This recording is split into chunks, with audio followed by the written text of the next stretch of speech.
दोस्तों अक्सर बिहार में देखा जाता है बेरोजगारी सबसे ज़्यादा है। अदर स्टेट की तो बात अलग है, क्योंकि वहाँ पे अगर सरकारी जॉब नहीं मिल पाए, लेकिन फिर भी इंडस्ट्रीज एरिया है, वहाँ पे लोग अपना भरण पोषण कर लेते हैं। कोई कुछ कंपनी में काम कर लेता है, कोई कुछ कंपनी में काम कर लेता है, तो उसका काम निकल जाता है। लेकिन बिहार में इंडस्ट्रीज एरिया भी कम है और प्लस में लोग इतने ज़्यादा बेरोजगार हैं कि नौकरी मिलना बहुत मुश्किल हो जाता है। बिहार में जो है आश्रित micro finance bank, small finance bank इस चीज़ पे डिपेंड है, और जो पढ़े लिखे हैं इस चीज़ पे डिपेंड है, और जो नहीं पढ़े लिखे हैं वो दूसरी चीज़ पे डिपेंड है। तो मैं आज इस वीडियो में बताने वाला हूँ कि आप 12th करके किस पोस्ट पे अच्छा से काम कर सकते हैं, बैंकिंग, स्मॉल फाइनेंस बैंक या माइक्रो फाइनेंस। उसके पास आपके पास ग्रेजुएशन की डिग्री है तो किस पोस्ट पे आप अच्छे से काम कर सकते हैं, इंटरव्यू कहाँ पे देना होगा, किस प्रकार से क्राइटेरिया क्या रहेगा, कौन सा रास्ता चुनेंगे कि हम जॉब तेज़ी से पा लेंगे, सभी जानकारी इस वीडियो में देंगे। वीडियो में लास्ट तक बने रहिएगा। आगे बढ़ने से पहले आप लोग छोटा सा रिक्वेस्ट है कि अभी तक मेरे चैनल को सब्सक्राइब नहीं किए तो सब्सक्राइब कर लीजिएगा और बेल आइकन को प्रेस कर लीजिएगा, ताकि सभी नोटिफिकेशन आप लोगों को मिलता रहेगा। देखिए दोस्तों, जिस प्रकार से पहले 10th का कोई वैल्यू नहीं था, उसी प्रकार से अब देखा जाए तो 12th का भी कोई वैल्यू नहीं रह गया है इस पीरियड में, देखा है इस टाइम में।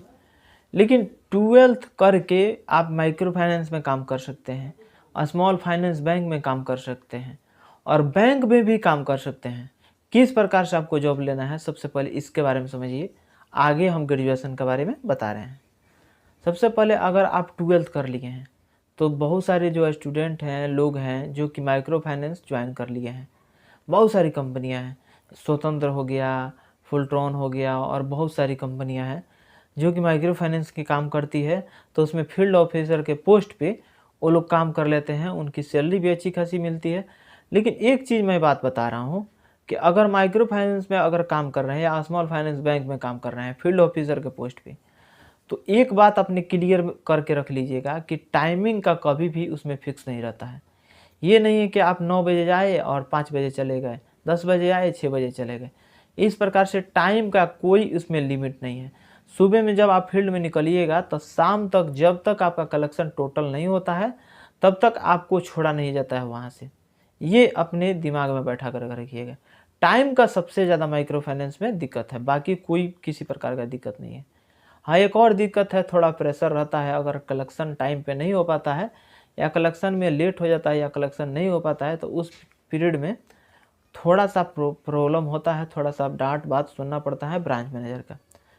तो अगर आप माइक्रो फाइनेंस में काम करना चाहते हैं तो आप स्वतंत्र में काम कर सकते हैं, क्योंकि उसमें अच्छी खासी सैलरी भी मिलती है, अपॉर्चुनिटी भी बढ़िया है और आगे उसमें भविष्य भी है। लेकिन उसमें काम करने से पहले आपको इंटरव्यू का डेट देखना पड़ता है। इंटरव्यू कहाँ पे होता है वो पता लगा कर, बिहार में अगर बिहार से बिलोंग करते हैं तो सबसे ज़्यादा इंटरव्यू हमको देखा जाए तो वहाँ पे शिवहर और सीतामढ़ी में होता है। तो किसी जगह पे आप इंटरव्यू दे करके वहाँ पे ज्वाइनिंग करा सकते हैं। स्मॉल फाइनेंस बैंक में काम करना चाहते हैं तो स्मॉल फाइनेंस बैंक में बहुत सारी कंपनियां हैं, फिनकेयर है, उत्कर्ष स्मॉल फाइनेंस बैंक है। वही ज़्यादातर देखा जाए तो उत्कर्ष स्मॉल फाइनेंस में लोग हमको बताते हैं कि उसमें अपॉर्चुनिटी जो है बढ़िया है, सैलरी भी अच्छी खासी मिल जाती है, बाकी जल्द प्रमोशन भी हो जाता है।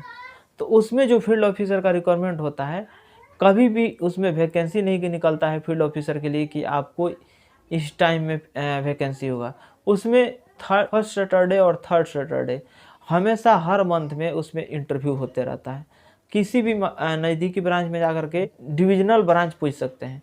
डिविजनल ब्रांच जो होता है वहीं पे इंटरव्यू होता है, वहाँ पे जाकर के इंटरव्यू दे करके ज्वाइन कर सकते हैं। अब मान लीजिए आप ग्रेजुएशन कर लिए हैं, तो ग्रेजुएशन अगर आप कर लिए हैं तो सोचते हैं कि अच्छा पोस्ट भी मिल जाए और सैलरी भी अच्छा मिल जाए। तो कहीं भी जाइएगा, अगर कहीं भी जॉब नहीं किए हैं बैंक में, तो सबसे पहले फर्स्ट में जाइएगा तो आपसे पूछा जाएगा कि फ्रेशर हैं या एक्सपीरियंसर हैं। फ्रेशर उसे कहा जाता है कि जो कि फर्स्ट में ज्वाइन करता है, अभी कहीं बैंक में काम नहीं किया होगा तो वो फ्रेशर में जाता है। बाकी अगर कहीं से काम करके आया है तो उसको एक्सपीरियंसर में लिया जाता है। तो अगर एक्सपीरियंस है किसी और बैंक का, अगर स्मॉल फाइनेंस बैंक में आते हैं तो उसमें जो है सैलरी अच्छा खासा मिल जाता है। लेकिन फर्स्ट में अगर ज्वाइन कर लेते हैं स्मॉल फाइनेंस बैंक तो उसमें फर्स्ट में 13 से 14 हज़ार रुपये सैलरी मिल जाता है, प्लस में आपको रहने का व्यवस्था मिल जाता है स्मॉल फाइनेंस बैंक में, खास करके उत्कर्ष स्मॉल फाइनेंस बैंक में, उसमें रहने का व्यवस्था मिल जाता है। बाकी मेस चलता है, उसमें खाना खा सकते हैं, या अपना खुद का व्यवस्था करना चाहते हैं तो खुद का व्यवस्था करके अपना कर सकते हैं, जॉब कर सकते हैं।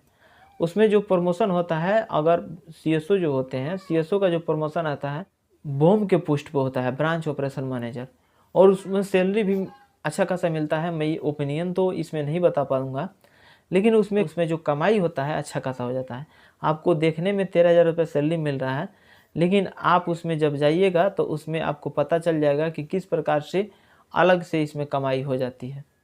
और प्लस में कुछ इंसेंटिव भी मिलता है, जैसे कि 3%, 4% डिस्पर्समेंट के हिसाब से। अगर जो ब्रांच है, ब्रांच का बीयूबी एक होता है जो कि ज़्यादा प्लान बांट देती है, ज़्यादा लोन बांट देती है, या ज़्यादा कुछ चीज़ का प्लान मिलता है, एनपीए राइट ऑफ का ज़्यादा प्लान मिलता है, तो उसको अगर बैंक पूरा कर लेती है तो उसमें इंसेंटिव बनता है, सबका बनता है।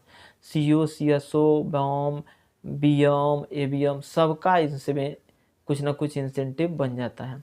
बाकी अगर कोई भी इससे रिगार्डिंग अगर आप लोग क्वेश्चन हमसे पूछते हैं, कमेंट बॉक्स में कमेंट करते हैं, तो हम तो ज़रूर रिप्लाई देते हैं। कोई ऐसा जो क्वेश्चन नहीं होगा, अगर हमको अच्छा लगता है कि हाँ इस क्वेश्चन का जवाब देना चाहिए, तो अगर अच्छा क्वेश्चन आप पूछ देते हैं तो हम उसका जवाब ज़रूर देते हैं। बाकी ये वीडियो कैसा लगा कमेंट बॉक्स में ज़रूर कमेंट करके बताइएगा। दोस्तों के पास शेयर कर दीजिएगा, एक लाइक कर दीजिएगा। मिलेंगे अगले वीडियो में, आज के लिए बस इतना ही। जय हिंद।